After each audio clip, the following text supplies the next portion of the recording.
Hi, I'm Leanne Cusimano-Roque, certified Iyengar yoga teacher at Yoga for All Bodies in Reston, Virginia in the United States. Today, I'm going to show 3 different actions to help the foot stretch and build strength.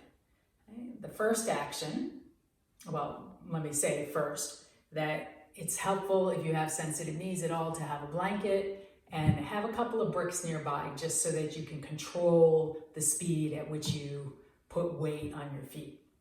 All right, so the first action, we're going to sit on the toes. Now you can come up onto the knees. If you look in the back, you can see that I turn my toes under so that I'm on the bottom of the toes. Keep the heels together, and I'm going to have my bricks within reach so I can control how fast I sit back down. I also want to have all of my toes equally pressing into the mat. So come here, go slow when you start because it's a lot of weight and maybe your feet are not used to it. You could just stay upright.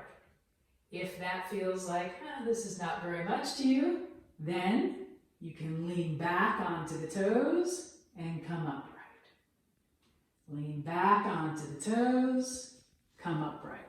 Keep the heels together, keep the toes evenly weighted, lean back, and come upright.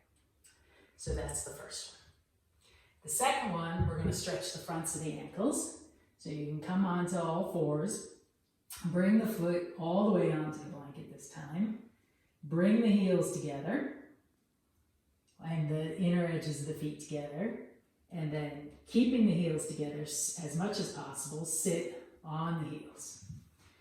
If your arms are long enough, you may be able to put your hands directly on the floor. If not, use the bricks for stability. And now, keeping the heels together as much as possible, lift the fronts of the knees. So you're lifting the fronts of the knees to stretch the fronts of the ankles and the fronts of the feet.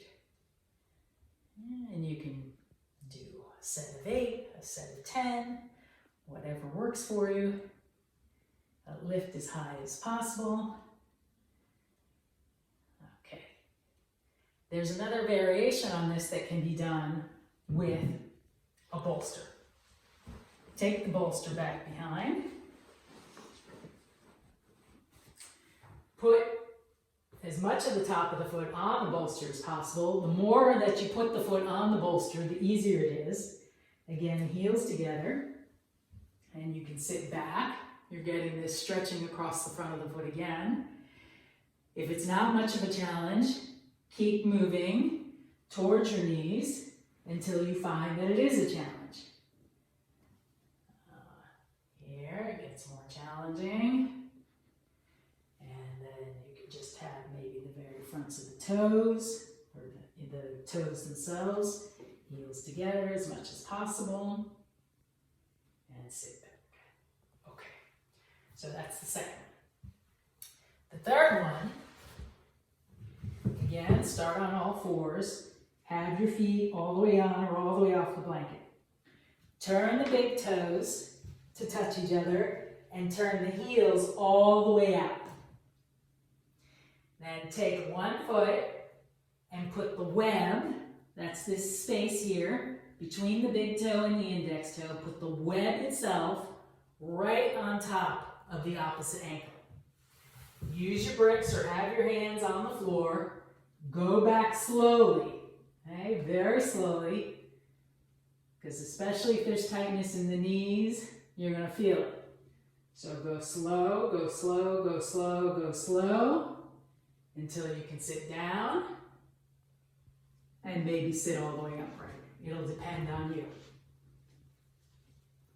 Once you've stayed for however long is tolerable, come back up, come back to all fours, put the big toes together again, take the opposite foot, put the web between the big toe and the index toe onto the opposite heel, and again, go slow, because the knees are different.